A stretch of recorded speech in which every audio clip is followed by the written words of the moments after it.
Welcome to MKM home channel. இன்றைக்கி வீடியோவில் மொச்சப்பயிறு காய்கறியெல்லாம் சேர்த்து ஆட்டு எலும்பு குழம்பு எப்படி வைக்கலான்னு பார்க்கலாம்.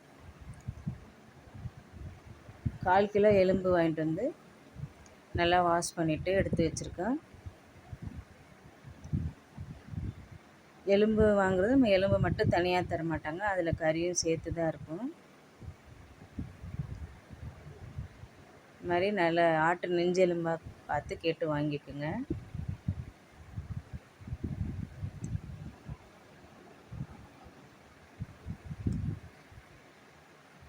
இதை முதல்ல நம்ம குக்கரில் போட்டு சூப்பாக வேக வச்சு எடுத்துக்கலாம். கடாயில் 1 ஸ்பூன் மிளகு, 1 ஸ்பூன் சீரகம் போட்டு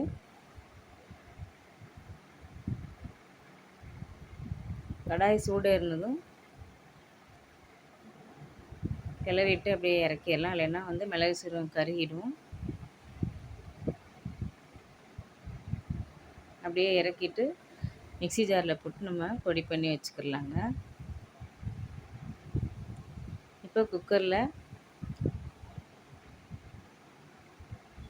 எலும்போடு சேர்த்து ஒரே ஒரு தக்காளி, கொஞ்சம் மஞ்சத்தூள், கொஞ்சம் உப்பு போட்டு நம்ம வறுத்து வச்சுருக்க மிளகு சீரகம் போட்டு வேக வச்சு எடுத்துக்கலாம்.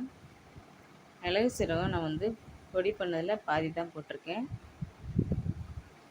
ஏன்னா இதில் சூப்பு குழந்தைக்கு எடுத்துக்கலான்ட்டு கொஞ்சமாக போட்டிருக்கேன். பெரியவங்களாக இருந்தால் எல்லாத்தையுமே போட்டுக்கலாம். அப்படியே இப்போ எலும்பு மூழ்கிற அளவுக்கு தண்ணி ஊற்றி 7-8 விசில் போல் விட்டு எடுத்துக்கலாம். குக்கரை பொறுத்து இருக்குது. சில குக்கர்லாம் 5-6 விசில் விட்டாலே எலும்பு நல்லா வெந்து வந்துடும். நான் 8 விசில் விட்டுருக்கேன்.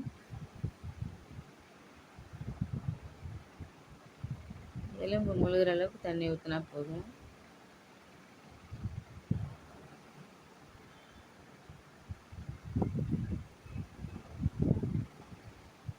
விசில் அடங்கியிருக்கு. குக்கர் எடுத்து தனியாக வச்சு இறக்கி வச்சுக்கலாம்.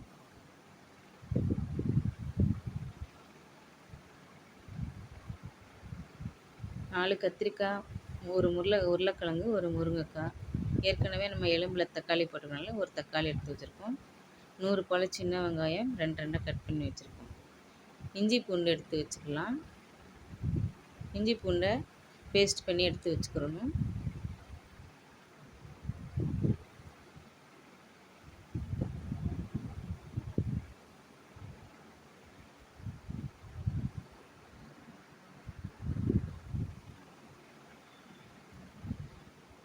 பாத்திரத்தில் எண்ணெய் ஊற்றி பட்டை லவங்கம் பொருளெல்லாம் போட்டுட்டு கருவேப்பிலையும் போட்டு தாளிச்சிக்கலாம். அதெல்லாம் பொரிஞ்சு வரும்போது நறுக்கி வச்சுருக்க சின்ன வெங்காயம் போட்டு வதக்கிக்கலாம். வெங்காயம் வதங்கினதும் தக்காளியும் போட்டு வதக்கலாம். தக்காளி நல்லா மசிய வதக்கிடணும்.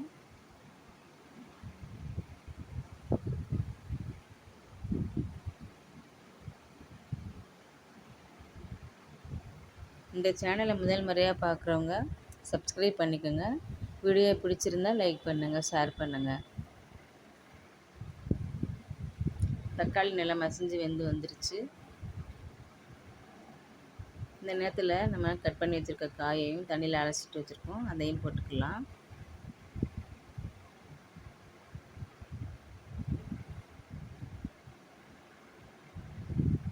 போட்டு நல்லா வதக்கிட்டு உருளைக்கிழங்கும் முருங்கைக்காவும் நல்லா வெந்து வரும்போது கத்திரிக்காயும் போட்டு வதக்கலாங்க. ஏன்னா கத்திரிக்காய் சீக்கிரம் வெந்துடும், அதனால தான் அதை லாஸ்ட்டாக போடுறோம். கத்திரிக்காவை 2 கீறிட்டு வச்சுக்கினா போதும். சின்ன சின்னதாக கட் பண்ணி போட்டோம்னா நமக்கு கத்திரிக்காய் குழஞ்சி வந்துருச்சுன்னா நல்லா இருக்காது.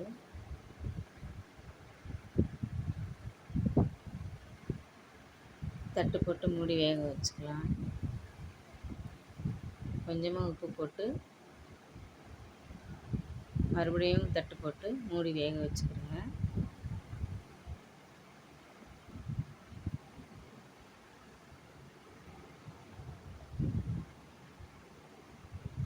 தட்டு போட்டு வைக்கும்போது சீக்கிரமாக வெந்து வரும்.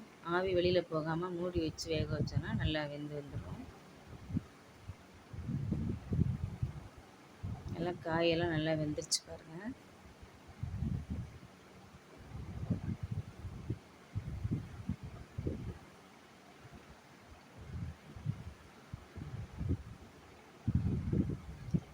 ஸ்டவ்வை ஸ்லோ பண்ணிடலாம். ஸ்லோ பண்ணிட்டு இந்த நேரத்தில் மிளகாத்தூள் போட்டுக்கலாங்க.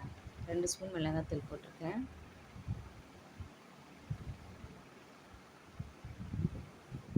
பச்சை மிளகா நம்ம இதில் வந்து ஆட் பண்ணலை. பச்சை மிளகா வந்து போடக்கூடாது எலும்பு குழம்புக்கு. மிளகாத்தூள் காரத்துக்கு தகுந்த மாதிரி போட்டுக்கிறேங்க. இந்த பக்குவத்தில் அந்த மிளகு சீரகம் பொடி பண்ணி வச்சுருக்குது மீதம் இருக்கும், அதையும் போட்டுக்கிடலாம்.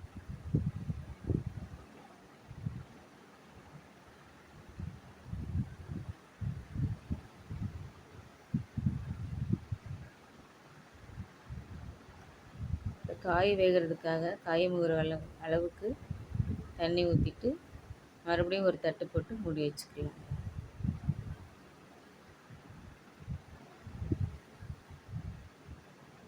காய் நல்லா வெந்து வர சமயத்தில்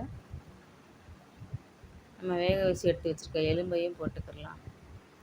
முருங்கைக்காய் காய் வெந்துருச்சான்னு பார்த்தா முருங்கைக்காய் பார்த்தாலே தெரிஞ்சு. நல்லா பாருங்கள், முருங்கைக்காய் 2 2 வந்துருச்சு. கையில் தொட்ட உடனே வந்துச்சு பாருங்கள், வெந்துருச்சு. காய் நல்லா வந்து போச்சு.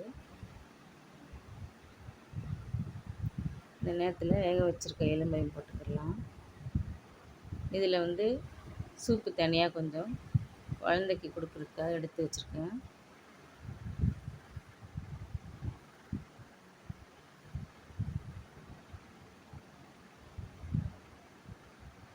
நாள் இரவே நம்ம ஊற வச்சு பச்சைப்பயிரை தண்ணியில் நாள் இரவே ஊற வச்சுட்டு மறுநாள் 2 விசில் குக்கரில் விட்டு எடுத்து வச்சு தண்ணி வடிகட்டி வச்சுக்கலாம். அதையும் போட்டு அதையும் சேர்த்து கலக்கிடலாம். குழம்பு இந்த மாதிரி வச்சு சாப்பிட்டு பாருங்கள். எலும்பு குழம்பு ரொம்ப அருமையாக இருக்கும். அவ்வளோதாங்க. தேங்க்யூ ஃபார் வாட்சிங்.